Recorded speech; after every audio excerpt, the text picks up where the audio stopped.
નમસ્તે મિત્રો, આજે આપણો 4th એપિસોડ છે. આપણે આવતીકાલના એપિસોડમાં આપણે જોયેલું કે પાંદડી બેડ્સ કઈ રીતે બનાવવા, એમને કેવી રીતે યુઝ કરવો. આજે હું તમને શીખવાડીશ લોટસ. એને કેવી રીતે બનાવાય, કેટલા પ્રકારના હોય છે, એને ક્યાં ક્યાં વધારે યુઝ કરી શકાય છે, મેઇન શેપમાં એને કેવી રીતે એડ કરી શકાય છે, સ્ટાર્ટિંગ એને આપવું હોય તો કેવી રીતે અપાય. આજે ઓનલી આપણા લોટસનો ડે રહેશે. એમાં તમને ઓનલી ને ઓનલી લોટસ શીખવાડવામાં આવશે. તો ચાલુ કરીએ ક્લાસ. એ પહેલાં મારી ચેનલને તમે સબસ્ક્રાઈબ નથી કરી તો સબસ્ક્રાઈબ કરો, લાઈક કરો, શેર કરો અને જ્યાં તમને ડાઉટ લાગે ત્યાં કોમેન્ટ કરો. હું તમને જરૂર સોલ્યુશન આપીશ. ચાલુ કરીએ ક્લાસ. તો સૌ પ્રથમ કમળ બનાવવા માટે એનું ગોળાશયનું જે માપ છે એક સરખું લેવાનું છે. આજુબાજુની પાંદડી જે છે એને એક સરખા માપમાં લેશો, જેનાથી કમળનું ફિનિશિંગ જે છે ક્લિયર દેખાશે. જેવી રીતે લાઇટ છે એવી રીતે ડાર્ક કમળ પણ આવે છે. તો સેમ પ્રોસેસમાં આવશે, પણ તે ટચ કરીને બનાવતા હતા કમળની પાંદડી, અને આમાં કમળની પાંદડી અલગથી બનાવવાની છે, જેનાથી આપણે જ્યારે ડાર્ક કરીએ ત્યારે કમળ જે છે ડાર્કવાળું કમળનું લુક અલગ આવે. એના માટે તમે જુઓ છો કે ડાર્ક કરવાથી એનો લુક આખો અલગ થઈ જાય છે. ઉપરના કમળમાં તમે જોઈ શકો છો કે આપણે શેડિંગવાળું કર્યું છે અને આ ડાર્કવાળું કમળ કરેલું છે. હવે જે છે એ કમળ ડાર્ક કેવી રીતે કરવું, એનું શેડિંગ કેવી રીતે કરવું, તો એકદમ કોનને આછું આછું કાઢીને આ રીતે ઘસવાથી શેડિંગ થાય છે. આઉટલાઇનિંગ કોનનું પ્રેશર ફૂલ આપીને જ કરવાનું છે, જેનાથી આઉટલાઇનિંગ ક્લિયર બનશે તમારી. જોઈ શકો છો. હવે ડબલ શેપમાં આપણે લોટસ આપવાનું છે, તો એક શેપ જે બહાર આપીએ એવો જ સેમ અંદર આપી દેવાનો. તમે જોઈ શકો બંને સાઈડની પાંદડીઓ સેમ લીધી છે મેં. પછી જે વચ્ચેનો ભાગ છે એને આપણે ડાર્ક કરી દેવાનો છે, અને વચ્ચે જે પતલી લાઈન છે ત્યાં લાઇનિંગ આપીને એને છોડી દેવાની છે, અને વચ્ચેના ભાગને ફૂલ ડાર્ક આપશો તો એક અલગ લોટસ બનશે.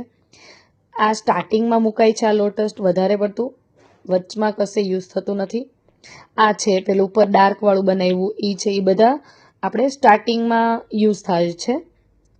પછી જે ઉપર જે સૌ સ્ટાર્ટિંગ આપણે શીખ્યા એ તો લોટસ કોઈ પણ જગ્યાએ સેટ થઈ શકે છે. તો હવે આપણે શીખશું લોટસ, 3 લોટસ કેવી રીતે જોડે બનાવવા એ. તો તમે જોઈ શકો છો નાના નાના બનાવીને પાંદડીઓ સાથે એમની જગ્યાને મેચ કરતાં કરતાં બનાવીએ છીએ, જેનાથી નાનું મોટું કે એવું કમળ ના બને.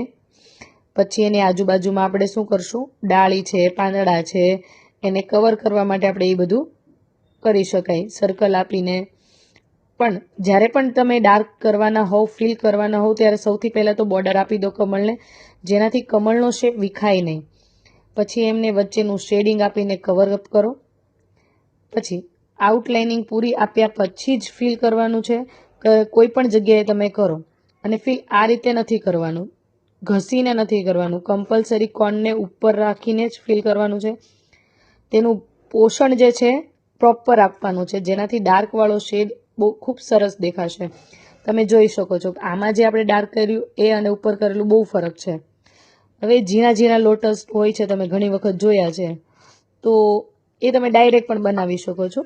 ડાયરેક્ટ કેવી રીતે બનાવવા છે તો તમે જોઈ શકો કે પ્લેન આ રીતે થઈ જાય, એને તમે ફિલ કરી શકો.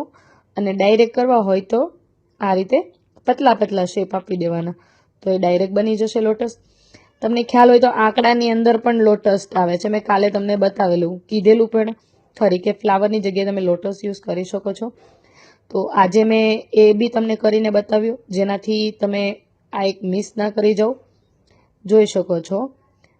આને વધારે સારું દેખાડવા માટે આપણે શું કરશું કે આજુબાજુમાં ઝીણા ઝીણા ડોટ્સ મૂકી દઈશું, જેનાથી એ એક અલગ લુક આવે.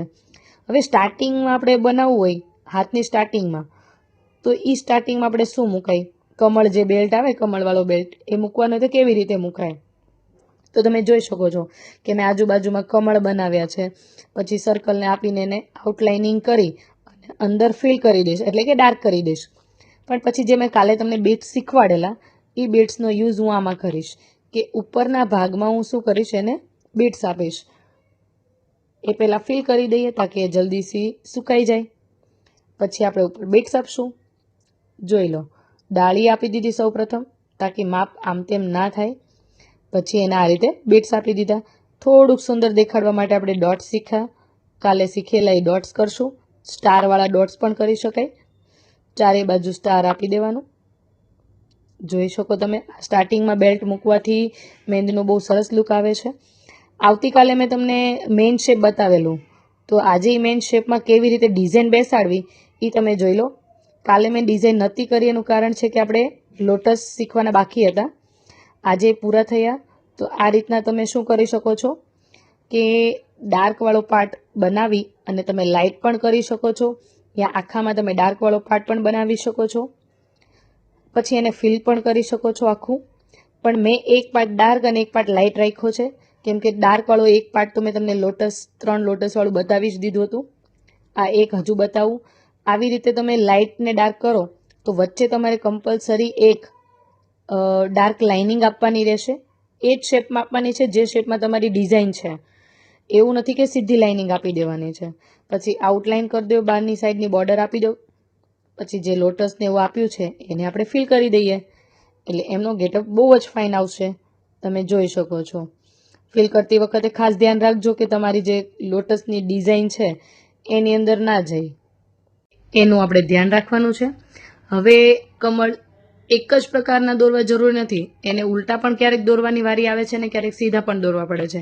એટલે પ્રેક્ટિસ તમારે આ રીતે બંને સાઈડની કરવાની છે. આમ તો જો કે 4 સાઈડ થાય, તો બધી જ રીતે પ્રેક્ટિસ કરજો, જેનાથી તમારું ફિનિશિંગ જે છે કોઈ પણ સમય કોઈ પણ કમળ આવી શકે બનાવવાનું, તો તમે બેઝિઝક બનાવી શકો. તો હવે તમે ટ્રાય કરો. તો મિત્રો, આજે આપણો 4th ડે જે હતો લોટસનો પૂરો થયો છે. તમે જોઈ શકો છો કે કેટલા સરસ સરસ લોટસ લાગે છે બુક્સમાં.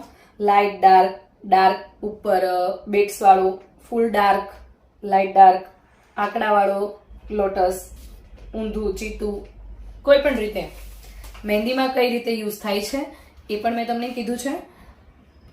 હવે આગળ જ્યારે આપણે હાથ બનાવશું ત્યારે આનો કેવી રીતે ક્યાં યુઝ કરવો છે ડિટેલિંગમાં વધારે જણાવીશ. તમને જો મજા આવતી હોય તો તમે તમારા ગ્રુપમાં તમારા ફ્રેન્ડ સર્કલને શેર કરજો. આવતીકાલે ફરી મળશું. Thank you so much.